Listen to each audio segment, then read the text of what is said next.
ಮೀನರಾಶಿಯ ಆಂತರಿಕ ರೂಪಾಂತರ ಮತ್ತು ಗ್ರಹಗಳ ಜೋಡಣೆ ಎಂಬ ಮೂಲವಸ್ತು ವಿಷಯವನ್ನು ಆಧರಿಸಿದ ಇಂದಿನ ಈ ಆಳವಾದ ವಿಶ್ಲೇಷಣೆಗೆ ಸ್ವಾಗತ.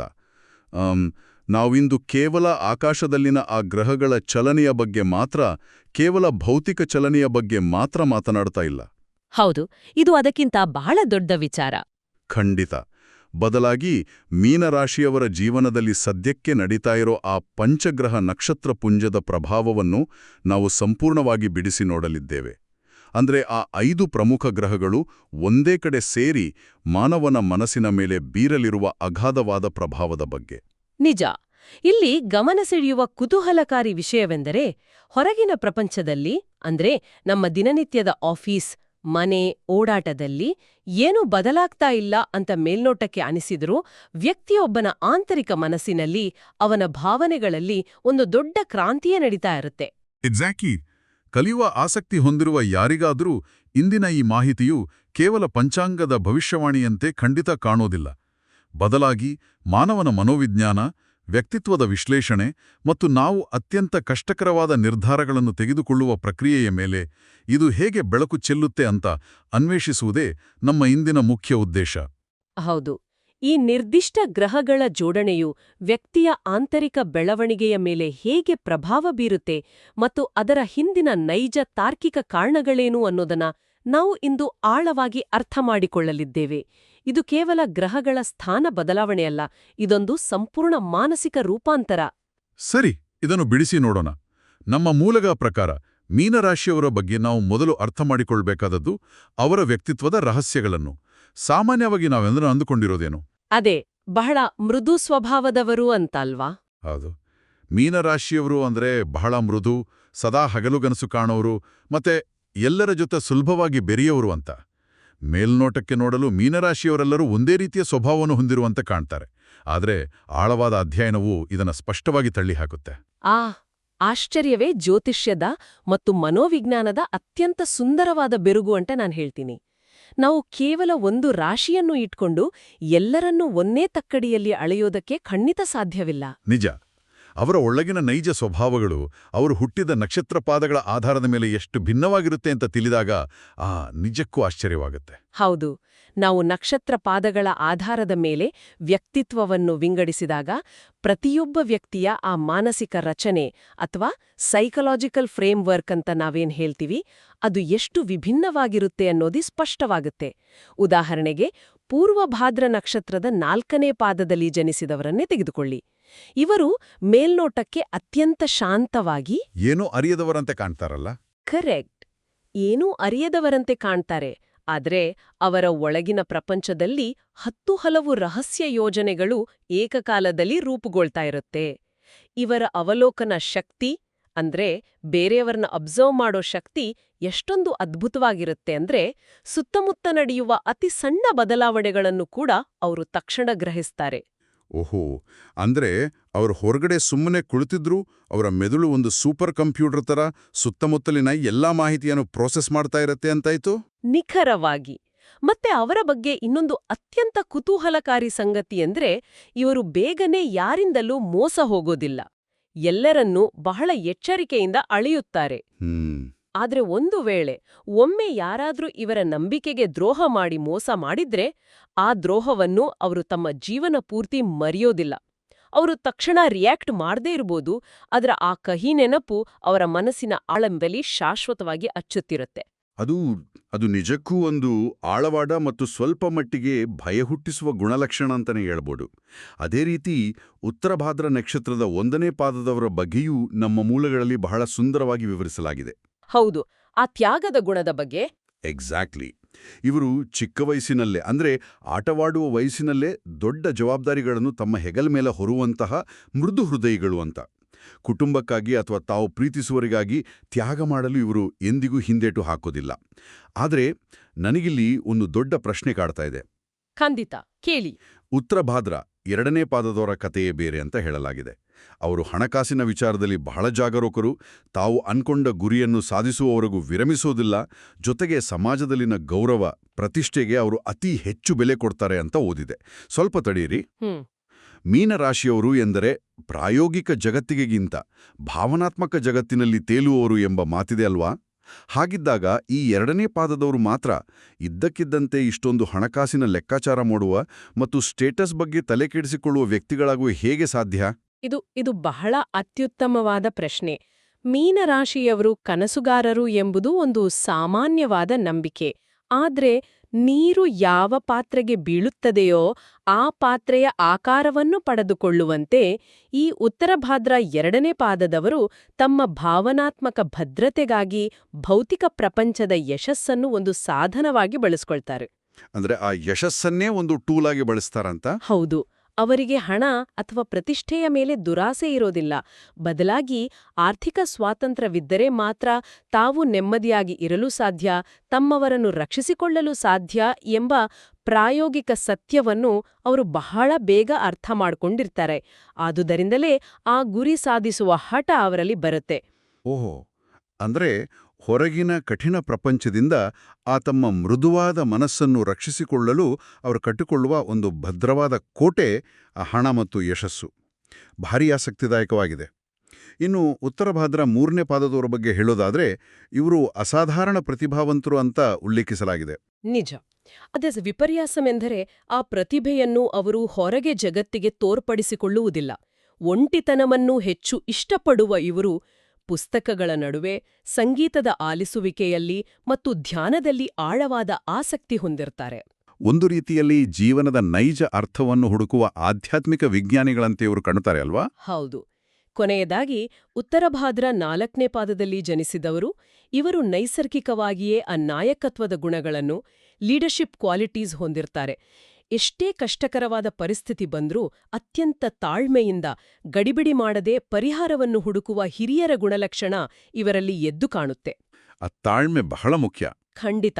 ಈ ಎಲ್ಲ ನಕ್ಷತ್ರಪಾದಗಳ ವಿಭಜನೆಯನ್ನು ಗಮನಿಸಿದಾಗ ಇದು ವ್ಯಕ್ತಿಗಳ ಸ್ವಭಾವವನ್ನು ಅರಿಯಲು ಕಲಿಯುವವರಿಗೆ ಒಂದು ಅತ್ಯುತ್ತಮವಾದ ಮಾನಸಿಕ ನಕ್ಷೆ ಅಂದ್ರೆ ಸೈಕಲಾಜಿಕಲ್ ಮ್ಯಾಪ್ ಆಗಿ ಕೆಲಸ ಮಾಡುತ್ತೆ ಅನ್ನೋದು ಸ್ಪಷ್ಟ. ನಮ್ಮ ದುರ್ಬಲ್ಯತೆಗಳೇನು, ನಮ್ಮ ಶಕ್ತಿಗಳೇನು, ನಾವು ನಿರ್ದಿಷ್ಟ ಸಂದರ್ಭಗಳಲ್ಲಿ ಯಾಕೆ ಆ ರೀತಿ ವರ್ತಿಸ್ತೇವೆ ಅಂತ ಅರಿತಾಗ ಮಾತ್ರ ನಾವು ಬಾಹ್ಯ ಪ್ರಪಂಚದ ಸಮಸ್ಯೆಗಳನ್ನು ಸಮರ್ಥವಾಗಿ ಎದುರಿಸಲು ಸಾಧ್ಯ. ಕರೆಕ್ಟ್. ಈ ಹಿನ್ನೆಲೆಯಲ್ಲಿ ಮೀನರಾಶಿಯವರು ಕಳೆದ ಕೆಲವು ಸಮಯದಿಂದ ಅಂದ್ರೆ ಹಿಂದಿನ ತಿಂಗಳುಗಳಲ್ಲಿ ಅನುಭವಿಸುತ್ತಿರುವ ಕಷ್ಟಗಳ ಬಗ್ಗೆ ನಮ್ಮ ಅಧ್ಯಯನವು ಬಹಳ ಆಳವಾಗಿ ಚರ್ಚಿಸುತ್ತದೆ. ಇಲ್ಲಿಯೇ ವಿಷಯ ನಿಜವಾಗಿ ಕುತೂಹಲಕಾರಿಯಾಗುವುದು. ಆ ಕಷ್ಟಗಳ ಪಟ್ಟಿ ನೋಡ್ತಾ ಹೋದ್ರೆ ಹೌದು, ಇದ್ದಕ್ಕಿದ್ದಂತೆ ವಾಹನ ರಿಪೇರಿಗೆ ಬರುವುದು, ಯಾವುದೇ ಕಾರಣವಿಲ್ಲದೆ ಬರುವ ಭಾರೀ ಅನಿರೀಕ್ಷಿತ ಖರ್ಚುಗಳು, ಆ ರಾತ್ರಿಯಿಡೀ ಕಾಡುವ ನಿದ್ರಾಹೀನತೆ, ಉದ್ಯೋಗದಲ್ಲಿಗ ಅಡೆತಡೆಗಳು, ಯಾರೋ ಮಾಡಿದ ತಪ್ಪಿಗೆ ಇವರು ಬೈಗುಳು ತಿನ್ನುವುದು, ಇವೆಲ್ಲವೂ ಕೇವಲ ಆಕಸ್ಮಿಕವಾಗಿ ನಡೆದ ಘಟನೆಗಳಲ್ಲ. ಬದಲಾಗಿ ಇದರ ಹಿಂದೆ ಒಂದು ದೊಡ್ಡ ವ್ಯವಸ್ಥಿತವಾದ ಪ್ರಕ್ರಿಯೆ ಇದೆ ಅಂತ ನಮ್ಮ ಅಧ್ಯಯನ ವಿಶ್ಲೇಷಿಸಿದೆ. ಇದನ್ನ ನಾವು ವಿಶಾಲ ದೃಷ್ಟಿಕೋನದಿಂದ ನೋಡಿದ್ರೆ ಆ ಎಲ್ಲ ಕಷ್ಟಗಳೋ, ಒತ್ತಡಗಳೋ ಮತ್ತು ನಿದ್ರಾಹೀನತೆಯ ಹಿಂದೆ ಶನಿಯ ಆಳವಾದ ಪ್ರಭಾವವಿತ್ತು ಎಂಬುದು ಅರಿವಿಗೆ ಬರುತ್ತೆ. ಶನಿ ಗ್ರಹವು ಕೇವಲ ಕಷ್ಟಗಳನ್ನಷ್ಟೇ ನೀಡುವ ನಿರ್ದಯಿ ಖಂಡಿತ ಅಲ್ಲ. ಅಂದ್ರೆ ಆ ಕಷ್ಟಗಳಿಗೆ ಒಂದು ಅರ್ಥ ಇತ್ತು ಅಂತೀರಾ? ಖಂಡಿತ ಇತ್ತು. ಅದೊಂದು ಆಂತರಿಕ ಶುದ್ಧೀಕರಣದ ಅವಧಿ ಅಂದ್ರೆ ಪ್ಯೂರಿಫಿಕೇಷನ್ ಪೀರಿಯಡ್ ಆಗಿತ್ತು. ಉದಾಹರಣೆಗೆ, ತಾವು ಇತರರಿಗೆ ಮಾಡಿದ ಸಹಾಯಕ್ಕೆ ಯಾವುದೇ ಗುರುತಿಸುವಿಕೆ ಅಥವಾ ಒಂದು ಸಣ್ಣ ಮೆಚ್ಚುಗೆಯ ಮಾತು ಕೂಡ ಸಿಗದಿದ್ದಾಗ ಉಂಟಾದ ಆಳವಾದ ನೋವಿನ ಬಗ್ಗೆ ಅಧ್ಯಯನವು ಉಲ್ಲೇಖಿಸುತ್ತೆ. ಆ ನೋವು ಕೇವಲ ನಿರಾಸೆಯಾಗಿ ಉಳಿಲಿಲ್ಲ, ಅದು ಅವರಿಗೆ ನಿಜವಾದ ಸಂಬಂಧಗಳ ಬೆಲೆಯನ್ನು ಮತ್ತು ವಾಸ್ತವವನ್ನು ಕಲಿಸ್ತು. ಹೌದು, ಮತ್ತು ಆ ಕಷ್ಟದ ಅವಧಿಯಲ್ಲಿ ಅವರು ಕಲಿತ ಅತಿ ದೊಡ್ಡ ಪಾಠವೆಂದರೆ ಪ್ರತಿಯೊಂದು ವಿಚಾರಕ್ಕೂ ವಾದ ಮಾಡುವುದಕ್ಕಿಂತ, ಆ ತಮ್ಮನ್ನು ತಾವು ಸಮರ್ಥಿಸಿಕೊಳ್ಳುವುದಕ್ಕಿಂತ ಮೌನವಾಗಿರುವುದೇ ಶ್ರೇಷ್ಠ ಎಂಬುದು. ಆ ಮೌನವೇ ಅವರಿಗೆ ಶ್ರೀರಕ್ಷೆಯಾಯಿತು. ನಿಜ. ಎಷ್ಟೋ ಬಾರಿ ಕೇವಲ ತಮ್ಮ ಕುಟುಂಬದ ನೆಮ್ಮದಿಯನ್ನು ಕಾಪಾಡಲು ಅಥವಾ ಒಂದು ಸಂಬಂಧವನ್ನು ಉಳಿಸಿಕೊಳ್ಳಲು ಅವರು ತಮ್ಮ ಮಾತುಗಳನ್ನು ನುಂಗಿಕೊಂಡು ತಮ್ಮದೇನು ತಪ್ಪಿಲ್ಲದಿದ್ದರೂ ಮೌನವಾಗಿ ಸಹಿಸಿಕೊಂಡ್ರು. ಜೊತೆಗೆ ಅನಿರೀಕ್ಷಿತವಾಗಿ ಒದಗಿಬಂದ ಆರ್ಥಿಕ ಹೊರೆಗಳು ಅವರಿಗೆ ಹಣದ ನೈಜ ಮೌಲ್ಯವನ್ನು ಅತ್ಯಂತ ಕಠಿಣ ಮಾರ್ಗದಲ್ಲಿ ಎಷ್ಟೋ ರಾತ್ರಿಗಳ ನಿದ್ದೆಗಿಳಿಸಿ ಅರ್ಥ ಮಾಡಿಸಿವೆ. ಹಣದ ಬೆಲೆ ಅರಿವಾಗೋದು ಕಷ್ಟ ಬಂದಾಗ್ಲೇ ಅಲ್ವಾ? ಎಕ್ಸಾಕ್ಟ್ಲಿ. ಮುಂಚೆ ಬಹಳ ಸುಲಭವಾಗಿ ಧಾರಾಳವಾಗಿ ಖರ್ಚು ಮಾಡ್ತಿದ್ದವರು ಈಗ ₹1 ತೆಗೆಯುವ ಮುನ್ನ 10 ಬಾರಿ ಯೋಚಿಸುವಂತಾಗಿದೆ. ಖಂಡಿತ. ಈ ಆಂತರಿಕ ಶುದ್ಧೀಕರಣವು ಭವಿಷ್ಯದ ದೊಡ್ಡ ಯಶಸ್ಸಿಗೆ ಭದ್ರವಾದ ಅಡಿಪಾಯವನ್ನು ಹಾಕಿಕೊಟ್ಟಿದೆ. ಕಷ್ಟಗಳು ಮನುಷ್ಯನನ್ನು ಶಾಶ್ವತವಾಗಿ ಮುರಿಯುವುದಿಲ್ಲ, ಬದಲಾಗಿ ಮತ್ತಷ್ಟು ಗಟ್ಟಿಯಾಗಿಸುತ್ತವೆ ಎಂಬುದಕ್ಕೆ ಈ ಅವಧಿಯೇ ಅತ್ಯುತ್ತಮ ಉದಾಹರಣೆ. ಶನಿಯು ಅವರ ಅಹಂಕಾರವನ್ನು ಕರಗಿಸಿ ಅವರನ್ನು ವಾಸ್ತವಕ್ಕೆ ಹತ್ತಿರವಾಗುವಂತೆ ಮಾಡಿದ್ದಾನೆ. ವಾಸ್ತವದ ಅರಿವು ಮೂಡಿಸಿದ್ದಾನೆ. ಹೌದು. ಈಗ ಆ ಕಷ್ಟದ ದಿನಗಳಿಂದ ಸ್ವಲ್ಪ ಮುಂದಕ್ಕೆ ಬಂದು ಪ್ರಸ್ತುತ ನಡೆಯುತ್ತಿರುವ ಗ್ರಹಗಳ ಬೃಹತ್ ಸಂಘರ್ಷದ ಬಗ್ಗೆ ಮಾತನಾಡೋಣ. ನಮ್ಮ ಮೂಲಗಳ ಪ್ರಕಾರ ಜ್ಯೋತಿಷ್ಯದ 12ನೇ ಮನೆಯಲ್ಲಿ, ಅಂದರೆ ಆ ಖರ್ಚು, ನಷ್ಟ ಮತ್ತು ರಹಸ್ಯಗಳ ಮನೆಯಲ್ಲಿ 5 ಗ್ರಹಗಳ ಸೂರ್ಯ, ಬುಧ, ಶುಕ್ರ, ರಾಹು ಮತ್ತು ಮಂಗಳ ಒಟ್ಟು ಸೇರುವಿಕೆಯ ಬಗ್ಗೆ ಬಹಳ ವಿಸ್ತೃತವಾಗಿ ಚರ್ಚಿಸಲಾಗಿದೆ. ಹಾಗಾದ್ರೆ ಇವೆಲ್ಲದರ ಅರ್ಥವೇನು? ನಾನಿಲ್ಲಿ ಸ್ವಲ್ಪ ಗೊಂದಲದಲ್ಲಿದ್ದೇನೆ. ಶನಿಯು ಈಗಷ್ಟೇ ಅವರಿಗೆ ಪಾಠ ಕಲಿಸಿ ಮೌನವಾಗಿರಲು, ಹಣವನ್ನು ಉಳಿಸಲು ಕಲಿಸಿದ್ದಾನೆ. ಆದರೆ ಈಗ ನೋಡಿದ್ರೆ ಒಂದೇ ಮನೆಯಲ್ಲಿ ಇಷ್ಟೊಂದು ವಿಭಿನ್ನ ಗ್ರಹಗಳು ಸೇರುತ್ತಿವೆ, ಅದು ಖರ್ಚಿನ ಮನೆಯಲ್ಲಿ. ಹೌದು, ಇದು ಮೇಲ್ನೋಟಕ್ಕೆ ಒಂದು ದೊಡ್ಡ ವಿರೋಧಾಭಾಸದಂತೆ ಕಾಣುತ್ತೆ. ವ್ಯಕ್ತಿಯ ಮನಸ್ಸಿನಲ್ಲಿ ಎಲಾಂಟಿ ಬಿರುಗಾಳಿ ಏಳಬಹುದು ಯೋಚಿಸಿ. ಸೂರ್ಯ ಮತ್ತು ಮಂಗಳ ಗ್ರಹಗಳು ವ್ಯಕ್ತಿಯಲ್ಲಿ ಹೆಮ್ಮೆ ಮತ್ತು ಆತುರದಿಂದ ಖರ್ಚು ಮಾಡುವ ಪ್ರವೃತ್ತಿಯನ್ನು ಪ್ರೇರೇಪಿಸುತ್ತವೆ ಅಂತ ಹೇಳಲಾಗಿದೆ. ಇನ್ನೊಂದೆಡೆ ಶುಕ್ರನು ಐಷಾರಾಮಿ ವಸ್ತುಗಳ ಕಡೆಗೆ ಆಕರ್ಷಣೆ, ಹೊಸ ಬಟ್ಟೆ ಅಥವಾ ವಾಹನ ಖರೀದಿಸುವ ಆಸೆ ಮತ್ತು ಕೆಲವು ರಹಸ್ಯ ಪ್ರೇಮ ಭಾವನೆಗಳನ್ನು ಹುಟ್ಟುಹಾಕುತ್ತಾನೆ. ಆಸೆಗಳ ಪ್ರವಾಹನೆ ಶುರುವಾಗುತ್ತೆ. ಹೌದು. ಮತ್ತೆ ಇದೆಲ್ಲದರ ಮಧ್ಯೆ ಬುಧಗ್ರಹವು ಹಳೆಯ ಲೆಕ್ಕಾಚಾರಗಳನ್ನು ಸರಿಪಡಿಸಲು, ತಪ್ಪುಗಳನ್ನು ತಿದ್ದಲು, ಯಾರಿಗೋ ಕೊಡಬೇಕಾದ ಹಣವನ್ನು ಲೆಕ್ಕ ಹಾಕಲು ಪ್ರಯತ್ನಿಸುತ್ತದೆ. ಮತ್ತೊಂದೆಡೆ ರಾಹು ವಿದೇಶಿ ಅವಕಾಶಗಳು, ಆನ್ಲೈನ್ ಕೆಲಸಗಳು ಮತ್ತು ಹೊಸ ತಂತ್ರಜ್ಞಾನದ ಕಡೆಗೆ ವ್ಯಕ್ತಿಯನ್ನು ಸೆಳೆಯುತ್ತಾನೆ. ಒಟ್ಟಿನಲ್ಲಿ ಹೇಳಬೇಕೆಂದರೆ 5 ಜನ ಬೇರೆ ಬೇರೆ ದಿಕ್ಕಿಗೆ ಓಡುತ್ತಿರುವ ಕುದುರೆಗಳನ್ನು ಒಂದೇ ರಥಕ್ಕೆ ಕಟ್ಟಿದಂತಿದೆ. ಇದೊಂದು ರೀತಿಯಲ್ಲಿ ಭಾರೀ ಆರ್ಥಿಕ ದುರಂತಕ್ಕೆ ಕಾರಣವಾಗುವ ಹಗ್ಗಜಕಾಟದಂತೆ ಭಾಸವಾಗ್ತಾ ಇದೆ. ಇದನ್ನೆಲ್ಲ ಬ್ಯಾಲೆನ್ಸ್ ಮಾಡಿ ಅವರು ಬದುಕುಳಿಯುವುದು ಹೇಗೆ? ನೀವು ಚಿತ್ರಿಸಿದ ಆ ರಥದ ಉದಾಹರಣೆ ಅತ್ಯದ್ಭುತವಾಗಿದೆ. ನಿಜಕ್ಕೂ ಈ 5 ಗ್ರಹಗಳ ಶಕ್ತಿಗಳು ಏಕಕಾಲದಲ್ಲಿ ಕೆಲಸ ಮಾಡುವಾಗ ಮೆದುಳು ನಿರಂತರವಾಗಿ ಓವರ್ ಡ್ರೈವ್ನಲ್ಲಿರುತ್ತೆ. ಮನಸ್ಸು ಅನೇಕ ದಿಕ್ಕುಗಳಲ್ಲಿ ಚಲಿಸುತ್ತೆ. ಆದರೆ ಪ್ರಕೃತಿಯ ನಿಯಮವೇ ಹಾಗೆ. ಎಲ್ಲಿ ಅತಿ ಹೆಚ್ಚು ಅಸ್ಥಿರತೆ ಇರುತ್ತದೆಯೋ ಅಲ್ಲಿಯೇ ಒಂದು ಸಮತೋಲನದ ಶಕ್ತಿಯೂ ಇರುತ್ತೆ. ಆ ಸಮತೋಲನದ ಶಕ್ತಿ ಯಾವುದು ಆಗಿದ್ರೆ? ನಾವು ಕೇವಲ ಈ 5 ಗ್ರಹಗಳ ಬಗ್ಗೆ ಮಾತನಾಡುವಾಗ ಆ 4ನೇ ಮನೆಯಲ್ಲಿ ಕುಳಿತಿರುವ ವಕ್ರಗುರುವಿನ ಅಂದ್ರೆ ರೆಟ್ರೋಗ್ರೇಡ್ ಜೂಪಿಟರ್ನ ಪ್ರಭಾವವನ್ನ ಮರೆಯುವಂತಿಲ್ಲ. ಈ ವಕ್ರಗುರು ಅಂದ್ರೆ ಏನು? ಅದಕ್ಕೆ ಅಷ್ಟು ಮುಖ್ಯ? ವಕ್ರಗುರು ಅಂದ್ರೆ ಗುರುಗ್ರಹವು ಭೂಮಿಯ ದೃಷ್ಟಿಕೋನದಿಂದ ಹಿಂದಕ್ಕೆ ಚಲಿಸುತ್ತಿರುವಂತೆ ಕಾಣುವೊಂದು ವಿದ್ಯಮಾನ. ಮನೋವಿಜ್ಞಾನದ ಭಾಷೆಯಲ್ಲಿ ಹೇಳೋದಾದ್ರೆ ಇದೊಂದು ರೀತಿಯಲ್ಲಿ ನಮ್ಮ ಮೂಲ ಅಡಿಪಾಯವನ್ನು, ನಾವು ತೆಗೆದುಕೊಂಡ ಹಳೆ ನಿರ್ಧಾರಗಳನ್ನು ಮತ್ತೆ ಪರಿಶೀಲಿಸಲು ನಮಗೆ ಸಿಕ್ಕಿರುವ ಅವಕಾಶ. ಈ ಎಲ್ಲ 5 ಗ್ರಹಗಳ ಗೊಂದಲಗಳ ನಡುವೆಯೂ ಗುರುವು ಒಂದು ರೀತಿಯ ಸ್ಥಿರತೆಯನ್ನು ತರಲು ಪ್ರಯತ್ನಿಸ್ತಾನೆ. ಓಹೋ, ಅಂದ್ರೆ ಇದೊಂದು ತಡೆಗೋಡೆ ಇದ್ದ ಹಾಗೆ. ಕರೆಕ್ಟ್. ತಾಯಿಯೊಂದಿಗಿನ ಸಂಬಂಧವನ್ನು ಸುಧಾರಿಸುವುದು, ಮನೆಯ ವಾತಾವರಣವನ್ನು ಕೇವಲ ವಾಸಿಸುವ, ಟಿವಿ ನೋಡುವ ಸ್ಥಳವನ್ನಾಗಿ ಮಾಡದೆ ಅದನ್ನೊಂದು ಪವಿತ್ರ ಧ್ಯಾನದ ಮೂಲೆಯಾಗಿ, ಶಾಂತಿಯ ನೆಲೆಬೀಡಾಗಿ ಪರಿವರ್ತಿಸುವುದು ವಕ್ರ ಗುರುವಿನ ಪ್ರಭಾವವಾಗಿದೆ. ಅಲ್ಲದೆ ಆಸ್ತಿ ಅಥವಾ ವಾಹನ ಖರೀದಿಸುವಂತಹ ದೊಡ್ಡ ನಿರ್ಧಾರಗಳನ್ನು ತೆಗೆದುಕೊಳ್ಳುವಾಗ ಆತುರಪಡಬಾರದು. ದಾಖಲೆಗಳನ್ನು, ಆ ಪೇಪರ್ ವರ್ಕನ್ನು ಸರಿಯಾಗಿ 2-3 ಬಾರಿ ಪರಿಶೀಲಿಸಬೇಕು ಎಂಬ ಎಚ್ಚರಿಕೆಯನ್ನು ಈ ಗುರು ನೀಡುತ್ತಾನೆ. ಅಂದ್ರೆ ಗುರುವು ಈ ಇಡೀ ಗೊಂದಲದಲ್ಲಿ ಒಂದು ಆಂಕರ್ ಆಗಿ ಹಡಗು ಮುಳುಗದಂತೆ ಕಾಪಾಡುತ್ತಿದ್ದಾನೆ ಎಂದರ್ಥ. ಹಾಗಾದ್ರೆ ಈ ಎಲ್ಲಾ 5 ಗ್ರಹಗಳ ಶಕ್ತಿಯನ್ನೂ ಸರಿಯಾಗಿ ಸಮತೋಲನಗೊಳಿಸಿದರೆ ವ್ಯಕ್ತಿಯು ತಮ್ಮ ರಹಸ್ಯ ಯೋಜನೆಗಳು ಮತ್ತು ರಾಹು ತರುತ್ತಿರುವ ವಿದೇಶಿ ಅವಕಾಶಗಳು ಅಥವಾ ಆನ್ಲೈನ್ ಉದ್ಯಮಗಳ ಮೂಲಕ ಭಾರೀ ಯಶಸ್ಸನ್ನು ಸಾಧಿಸಬಹುದು. ಖಂಡಿತ ಸಾಧಿಸಬಹುದು. ಇದು ಕೇವಲ ಖರ್ಚಿನ ಮನೆಯಲ್ಲ, ಇದು ಹೂಡಿಕೆಯ ಮನೆಯೂ ಹೌದು. ನಿಜ. ಆದರೆ ಇದೇ ಸಮಯದಲ್ಲಿ ಆರೋಗ್ಯದ ಕಡೆಗೆ ವಿಶೇಷ ಗಮನ ಹರಿಸುವುದು ಅತ್ಯಗತ್ಯ ಎಂದು ನಮ್ಮ ಮೂಲಗಳು ಪದೇ ಪದೇ ಎಚ್ಚರಿಸುತ್ತವೆ. ಈ ಮೆದುಳಿನ ಓವರ್ ಡ್ರೈವ್ನಿಂದಾಗಿ ನಿದ್ರಾಹೀನತೆ, ವಿಪರೀತ ಒತ್ತಡ, ರಕ್ತದೊತ್ತಡ ಮತ್ತು ಹಾರ್ಮೋನ್ ಸಮಸ್ಯೆಗಳು ಬರುವ ಸಾಧ್ಯತೆಗಳಿವೆ. ದೇಹ ನೀಡುವ ಸಣ್ಣಪುಟ್ಟ ಸಂಕೇತಗಳನ್ನು, ಉದಾಹರಣೆಗೆ ಸಣ್ಣ ತಲೆನೋವು ಅಥವಾ ಆಯಾಸವನ್ನೂ ಗಂಭೀರವಾಗಿ ಪರಿಗಣಿಸಬೇಕು, ನಿರ್ಲಕ್ಷ್ಯ ಮಾಡಬಾರದು. ಹೌದು, ಆರೋಗ್ಯವೇ ಎಲ್ಲದಕ್ಕೂ ಮೂಲ ಅಲ್ವಾ? ಎಷ್ಟೇ ಯಶಸ್ಸು ಸಿಕ್ಕಿರೂ ಅದನ್ನು ಅನುಭವಿಸಲು ದೇಹ ಗಟ್ಟಿಯಾಗಿರಬೇಕು. ಈಗ ಈ ದೀರ್ಘಕಾಲೀನ ಗ್ರಹಗಳ ಪ್ರಭಾವದ ಜೊತೆಗೆ ಚಂದ್ರನ ಅಲ್ಪಾವಧಿಯ ಅಂದ್ರೆ ಕೇವಲ 3 ದಿನಗಳ ಚಲನೆಯ ಬಗ್ಗೆಯೂ ನಾವು ಗಮನ ಹರಿಸಲೇಬೇಕು. ಇದು ಬಹಳ ಸೂಕ್ಷ್ಮವಾದ ಆದರೆ ದಿನನಿತ್ಯದ ಮೂಡ್ ಸ್ವಿಂಗ್ಗಳನ್ನು ವಿವರಿಸುವ ವಿವರವಾಗಿದೆ. ಹೌದು. ಚಂದ್ರನು ಆರ್ದ್ರ, ಪುನರ್ವಸು ಮತ್ತು ಪುಷ್ಯ ನಕ್ಷತ್ರಗಳಲ್ಲಿ ಸಂಚರಿಸುವ ಈ 3 ದಿನಗಳು ಮಾನಸಿಕವಾಗಿ ಹೇಗೆ ಸಂಪೂರ್ಣವಾಗಿ ಭಿನ್ನವಾಗಿರುತ್ತವೆ ಎಂಬುದು ಯಾರಿಗಾದರೂ ಅಚ್ಚರಿ ಮೂಡಿಸುತ್ತೆ. ಆ 3 ದಿನಗಳ ಬದಲಾವಣೆ ನಿಜಕ್ಕೂ ಒಂದು ಎಮೋಷನಲ್ ರೋಲರ್ ಕೋಸ್ಟರ್ ಅಂತಾನೆ ಹೇಳಬಹುದು. ಮೊದಲ ದಿನ ಚಂದ್ರನು ಆರ್ದ್ರ ನಕ್ಷತ್ರದಲ್ಲಿರುವಾಗ ಅದು ಅತ್ಯಂತ ಭಾವನಾತ್ಮಕ ದಿನವಾಗಿರುತ್ತದೆ. ಇದ್ದಕ್ಕಿದ್ದಂತೆ ಕುಟುಂಬದಲ್ಲಿ ಹಳೆಯ ವಿಷಯಗಳು, ಬಹುಶಃ ಎಷ್ಟೋ ವರ್ಷಗಳ ಹಿಂದೆ ಮುಚ್ಚಿಹೋಗಿದ್ದ, ಮರೆತು ಹೋಗಿದ್ದ ಕೆಲವು ವಿವಾದಾತ್ಮಕ ವಿಚಾರಗಳು ಮತ್ತೆ ಚರ್ಚೆಗೆ ಬರಬಹುದು.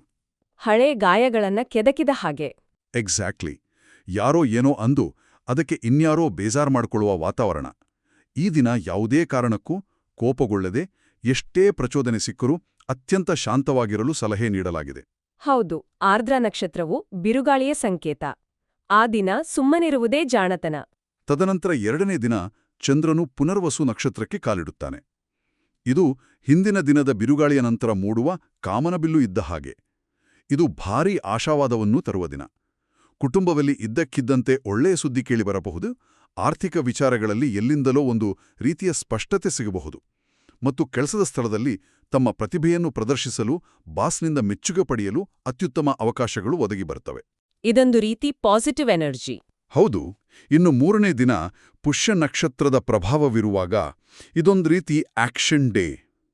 ದೀರ್ಘಾವಧಿಯ ಲಾಭ ತರುವ ಕೆಲಸಗಳಿಗೆ, ಫಿಕ್ಸ್ಡ್ ಡೆಪಾಸಿಟ್ ಅಥವಾ ಶೇರ್ ಮಾರುಕಟ್ಟೆಯಂತಹ ಹೂಡಿಕೆಗಳಿಗೆ ಇದು ಅತ್ಯಂತ ಸೂಕ್ತ ಸಮಯ, ಮತ್ತು ಜೀವನದಲ್ಲಿ ದಿಟ್ಟ ನಿರ್ಧಾರಗಳನ್ನು ತೆಗೆದುಕೊಳ್ಳಲು, ಒಟ್ಟಾರೆಯಾಗಿ ಹೇಳಬೇಕೆಂದರೆ ಧೈರ್ಯವಾಗಿ ಮುನ್ನುಗ್ಗಲು ಇದು ಪ್ರಶಸ್ತವಾದ ದಿನ.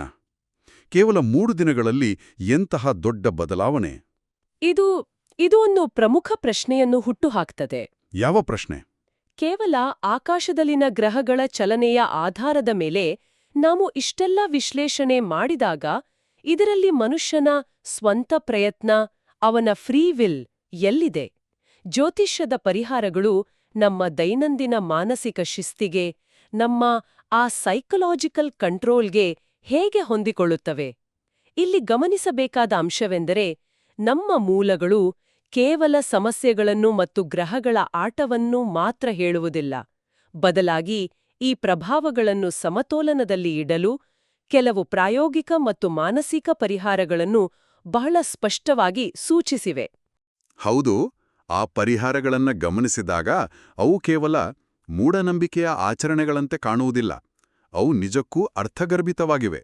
ಉದಾಹರಣೆಗೆ, ಗುರುವಾರ ವಿಷ್ಣು ದೇವಸ್ಥಾನದಲ್ಲಿ ದೀಪ ಹಚ್ಚುವುದು ಮತ್ತು ಹಳದಿ ಬಟ್ಟೆ ಅಥವಾ ಅರಿಶಿಣವನ್ನ ದಾನ ಮಾಡುವುದು. ಇದು ಗುರುಭಗವಾನನ ಆಶೀರ್ವಾದವನ್ನು ಹೆಚ್ಚಿಸಿ ಆ 4ನೇ ಮನೆಯಲ್ಲಿರುವ ವಕ್ರ ಗುರುವಿಗೆ ಬಲವನ್ನು ತುಂಬಿ ಮಾನಸಿಕ ಸ್ಥಿರತೆಯನ್ನು ನೀಡುತ್ತೆ ಎಂದು ವಿವರಿಸಲಾಗಿದೆ. ಹೌದು, ಅದು ಆಂತರಿಕ ಶಾಂತಿಗೆ ದಾರಿ. ಅದೇ ರೀತಿ ಶನಿವಾರ ಸಂಜೆ ಹನುಮಾನ್ ಚಾಲೀಸ ಪಠಣೆ ಮಾಡುವುದರಿಂದ ಆ 12ನೇ ಮನೆಯಲ್ಲಿ ಗದ್ದಲ ಮಾಡುತ್ತಿರುವ ರಾಹು ಮತ್ತು ಮಂಗಳನ ಪ್ರಭಾವ ತಗ್ಗುತ್ತದೆ. ಇದರಿಂದ ಅತಿಯಾದ ಕೋಪ ಮತ್ತು ವಾಹನಗಳಿಗೆ ಸಂಬಂಧಿಸಿದ ಸಣ್ಣಪುಟ್ಟ ಅಪಘಾತ ಅಥವಾ ರಿಪೇರಿ ಸಮಸ್ಯೆಗಳು ನಿಯಂತ್ರಣಕ್ಕೆ ಬರುತ್ತವೆ. ಇನ್ನು ಮನೆಯ ಉತ್ತರ ದಿಕ್ಕಿನಲ್ಲಿ ಒಂದು ಶುದ್ಧ ನೀರಿನ ಪಾತ್ರೆ ಇಡುವುದರಿಂದ ಮನೆಯ ವಾತಾವರಣದಲ್ಲಿ ವಾಸ್ತು ಪ್ರಕಾರ ಶಾಂತಿ ನೆಲೆಸುತ್ತದೆ ಎಂಬುದು ಮತ್ತೊಂದು ಸುಂದರವಾದ ಮತ್ತು ಸುಲಭವಾದ ಪರಿಹಾರ. ಈ ಎಲ್ಲ ಆಚರಣೆಗಳ ಹಿಂದೆ ಒಂದು ಸ್ಪಷ್ಟವಾದ ಮಾನಸಿಕ ಶಿಸ್ತು ಇದೆ ಎಂಬುದನ್ನು ನಾವು ಮರೆಯಬಾರದು. ದೀಪ ಹಚ್ಚುವುದು ನಮ್ಮ ಏಕಾಗ್ರತೆಯನ್ನು ಹೆಚ್ಚಿಸಿದರೆ, ಪಠಣೆಯು ನಮ್ಮ ಮನಸ್ಸಿನ ಅಜ್ಞಾತ ಭಯವನ್ನು ಹೋಗಲಾಡಿಸಿ ಆತ್ಮವಿಶ್ವಾಸವನ್ನು ತುಂಬುತ್ತದೆ. ಆದರೆ ಈ ಎಲ್ಲದಕ್ಕಿಂತಲೂ ಮಿಗಿಲಾಗಿ ಅತ್ಯಂತ ಪ್ರಮುಖವಾದ ಮತ್ತು ಪ್ರತಿಯೊಬ್ಬರೂ ತಮ್ಮ ದೈನಂದಿನ ಜೀವನದಲ್ಲಿ ಅಳವಡಿಸಿಕೊಳ್ಳಲೇಬೇಕಾದ ಒಂದು ಅದ್ಭುತ ಮಾನಸಿಕ ಪರಿಹಾರವೊಂದಿದೆ. ಅದೇ ಮೌನ. ಹೌದು. ಅದನ್ನ ನಾನು ವಿಶೇಷವಾಗಿ ಹೈಲೈಟ್ ಮಾಡಲು ಕಾಯುತ್ತಿದ್ದೆ. ಕೋಪ ಬಂದಾಗ ತಕ್ಷಣ ಎದುರೇಟು ನೀಡದೆ, ಯಾವುದೇ ಪ್ರತಿಕ್ರಿಯೆ ಕೊಡದೆ ಕೇವಲ 3 ನಿಮಿಷಗಳ ಕಾಲ ಮೌನವಾಗಿರುವುದು. ಇದು ಕೇಳಲು ಬಹಳ ಸಣ್ಣ ವಿಷಯ ಎನ್ನಿಸಿದ್ದರೂ ಪ್ರಾಕ್ಟಿಕಲ್ ಆಗಿ ಮಾಡಲು ಹೋದರೆ ಬಹಳ ಕಷ್ಟ. ಖಂಡಿತ ಕಷ್ಟ. ಕೆಲವು ಜನರಿಗೆ 3 ನಿಮಿಷ ಅಲ್ಲ, 3 ದಿನಗಳ ಕಾಲ ಮೌನವಾಗಿರುವ ಶಿಕ್ಷೆ ಕೊಟ್ಟರೂ ಅವರ ಕೋಪ ಕಡಿಮೆ ಆಗಲ್ಲ. ಆದರೆ ಜೋಕ್ಸ್ ಅಪಾರ್ಟ್, ಇದರ ಮಾನಸಿಕ ಶಕ್ತಿ ನಿಜಕ್ಕೂ ಅಪಾರವಾದದ್ದು. ನಮ್ಮ ಜೀವನದಲ್ಲಿ ಹೆಚ್ಚಿನ ಸಂಬಂಧಗಳು ಮುರಿದು ಬೀಳುವುದು, ಕೆಲಸದಲ್ಲಿ ವಿವಾದಗಳು ಸೃಷ್ಟಿಯಾಗುವುದು ಆ ಕ್ಷಣದ ಕೋಪದಲ್ಲಿ ಆಡುವ ಕಠೋರವಾದ ಮಾತುಗಳಿಂದ. ಈ 3 ನಿಮಿಷದ ಮೌನವು ನಮ್ಮ ಆಲೋಚನೆ ಮತ್ತು ನಮ್ಮ ಬಾಯಿಂದ ಬರುವ ಪ್ರತಿಕ್ರಿಯೆಯ ನಡುವೆ ಒಂದು ದೊಡ್ಡ ತಡೆಗೋಡೆಯನ್ನು, ಒಂದು ಬಫರನ್ನು ನಿರ್ಮಿಸುತ್ತೆ. ಇದರಿಂದ ಆತುರದ ನಿರ್ಧಾರಗಳು, ಒಡೆದುಹೋಗುವ ಸಂಬಂಧಗಳು ಎಲ್ಲವೂ ಉಳಿಯುತ್ತವೆ. ಇದೊಂದು ಅತ್ಯಂತ ಪ್ರಬಲವಾದ ಸೈಕಲಾಜಿಕಲ್ ಟೂಲ್. 100ಕ್ಕೆ 100 ಸತ್ಯ. ಮೆದುಳಿನ ಆ ವಿಜ್ಞಾನವೂ ಇದನ್ನೇ ಹೇಳುತ್ತೆ.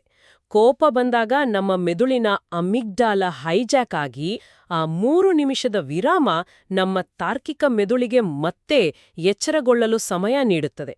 ಒಟ್ಟಾರೆಯಾಗಿ ಹೇಳುವುದಾದರೆ, ಈ ಇಡೀ ಪಂಚಗ್ರಹಗಳ ಜೋಡಣೆ, ಶನಿಯ ಹಿಂದಿನ ಪ್ರಭಾವ ಮತ್ತು ಅದರಿಂದ ಉಂಟಾಗುತ್ತಿರುವ ಆಂತರಿಕ ಸಂಘರ್ಷಗಳು ಕೇವಲ ಬ್ಯಾಂಕ್ ಬ್ಯಾಲೆನ್ಸ್ ಕಡಿಮೆಯಾಗುವ ಅಥವಾ ಉದ್ಯೋಗ ಬದಲಾಗುವ ಬಾಹ್ಯ ಬದಲಾವಣೆಗಳನ್ನಷ್ಟೇ ತರ್ತಿಲ್ಲ.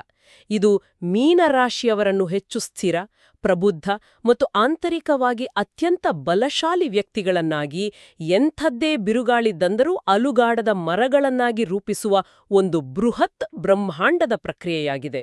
ಈ ಎಲ್ಲ ಏರಿಳಿತಗಳ ಅನುಭವಗಳ ಮೂಲಕ ವ್ಯಕ್ತಿಗೆ ಬಾಹ್ಯ ಸಾಧನೆಗಳಿಗಿಂತ, ಹೊರಗಿನ ಪ್ರಪಂಚ ಕೊಡುವ ಚಪ್ಪಾಳೆ ಪ್ರಶಂಸೆಗಳಿಗಿಂತ ತನ್ನ ಒಳಗಿನ ಆಂತರಿಕ ಶಾಂತಿಯೇ ಹೆಚ್ಚು ಮೌಲ್ಯಯುತ ಎಂಬ ಆ ಪರಮ ಸತ್ಯದ ಅರಿವು ಮೂಡ್ತಾ ಇದೆ. ನಿಜ. ಕಷ್ಟಗಳು ನಮಗೆ ಕೇವಲ ನೋವನ್ನು ಕೊಡುವುದಿಲ್ಲ, ಅವು ನಮ್ಮನ್ನು ಕಮ್ಮಾರನ ಕುಲುಮೆಯಂತೆ ಶುದ್ಧೀಕರಿಸುತ್ತವೆ. ಕಳೆದುಹೋದ ನಿದ್ದೆ, ಮುರಿದುಬಿದ್ದ ನಂಬಿಕೆಗಳು, ಹಣಕಾಸಿನ ಮುಗ್ಗಟ್ಟು ಇದೆಲ್ಲವೂ ಒಂದು ಹೊಸ ಗಟ್ಟಿಯಾದ ವ್ಯಕ್ತಿತ್ವದ ನಿರ್ಮಾಣಕ್ಕೆ ಬೇಕಾದ ಕಚ್ಚಾ ವಸ್ತುಗಳಿದ್ದಂತೆ. ಈ ಸುದೀರ್ಘವಾದ ಮತ್ತು ಕುತೂಹಲಕಾರಿ ವಿಶ್ಲೇಷಣೆಯ ಕೊನೆಯಲ್ಲಿ ನಮ್ಮ ಮೂಲ ಅಧ್ಯಯನದಲ್ಲಿ ನೇರವಾಗಿ ಉಲ್ಲೇಖಿಸಿದಿದ್ದರೂ ಈ ಎಲ್ಲಾ ಅಂಶಗಳನ್ನು ಆಧರಿಸಿ ನನ್ನ ಮನಸ್ಸಿನಲ್ಲಿ ಮೂಡುತ್ತಿರುವ ಒಂದು ಆಳವಾದ ಮತ್ತು ಪ್ರಚೋದನಕಾರಿ ಯೋಚನೆಯನ್ನು ಎಲ್ಲರ ಮುಂದಿಡಲು ನಾನು ಬಯಸ್ತೇನೆ. ಖಂಡಿತ. ಆ ಯೋಚನೆ ಏನು ಎಂಬುದನ್ನು ಹಂಚಿಕೊಳ್ಳಿ. ಅದು ನಮಗೆಲ್ಲರಿಗೂ ಹೊಸ ಆಯಾಮವನ್ನು ನೀಡಬಹುದು. ಯೋಚನೆ ಮಾಡಿ ನೋಡಿ.